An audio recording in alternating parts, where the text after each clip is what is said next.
So earlier we were at the Luxor Hotel and Casino. It's, as you've probably seen already, it's the Egyptian themed hotel and casino.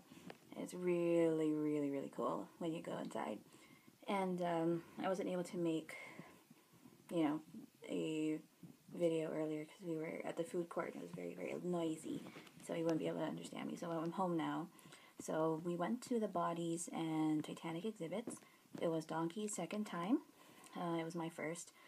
The exhibits will run for about 10 years, and I think they will be pulled out either in 2018 or 2019. So it was already running in 2014 when I went here. I keep forgetting it's 2016 now. And Bodies was very interesting. It wasn't as gruesome as I thought it was going to be. I guess it was just the fact that knowing that those were real people, those were real human beings before they passed away and donated their bodies to science. Yeah, it was okay. I had a slight headache as I was walking through it. I don't know if it was because I was reading too much or the lighting or whatever, but it was okay. And there are probably some things that I'm going to stop doing to avoid my, so that my lungs or my whatever won't turn into that color or shape or so it was definitely an eye-opening experience. And then we transferred to Titanic, the Titanic exhibit. I think like Bodies, they go through like states every 10 years or so. And it was a little surreal.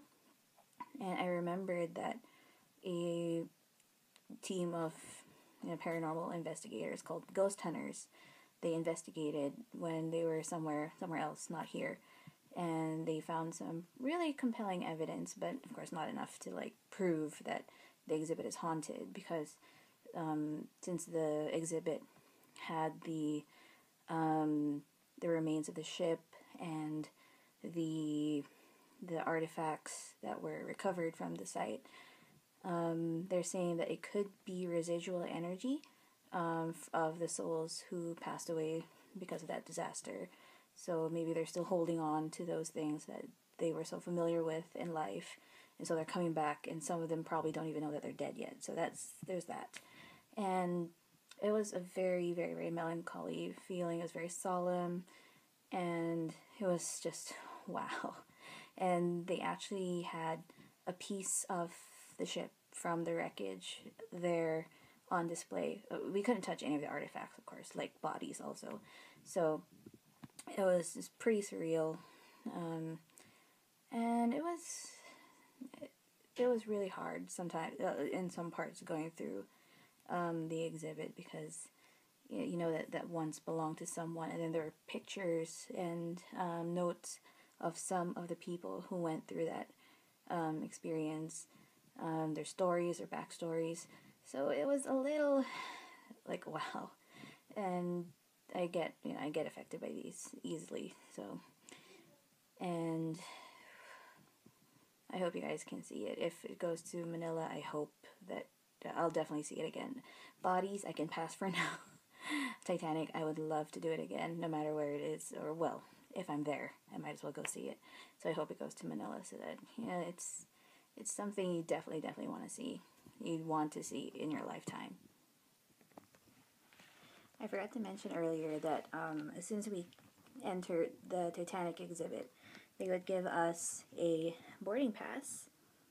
I think this is what the boarding passes looked like during the time that the Titanic went on its first voyage on that day, on April 10. No, yeah, I think it was April 10. No, the month before. Anyway, or yeah, April 10. Yeah, it says here April 10. Sorry, 1912. And on the back, there are details of a passenger that really went on the Titanic.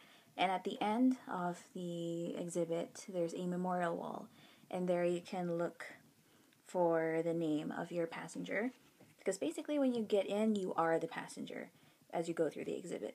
So I did a little research, and on the memorial wall, Mrs. Edward Candy, or Helen Churchill Hungerford, survived. I did a little research actually. I'm cheating, sorry.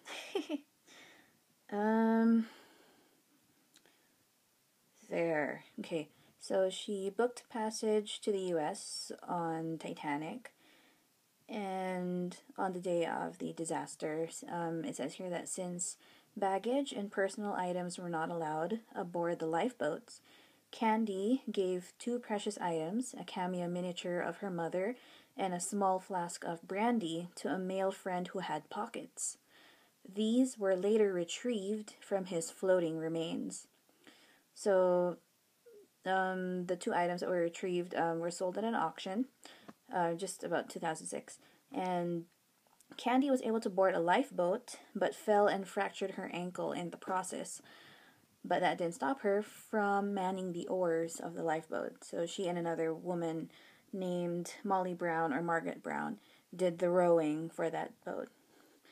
And she had quite a good life when she arrived in the U.S. She was an author, she was a speaker, and she died at age 90 in 1949 in Maine, because she was 53 years old, according to this, the details here, when she went on the Titanic. And she was traveling alone, and what else is here? She was in first class, and we went through the first class cabins, the second class cabins, and third class cabins. And first class cabins are really nice, and it's in today's currency, in today's rate, it would be about $103,000. That's pretty expensive. So it was nice. It was a great experience.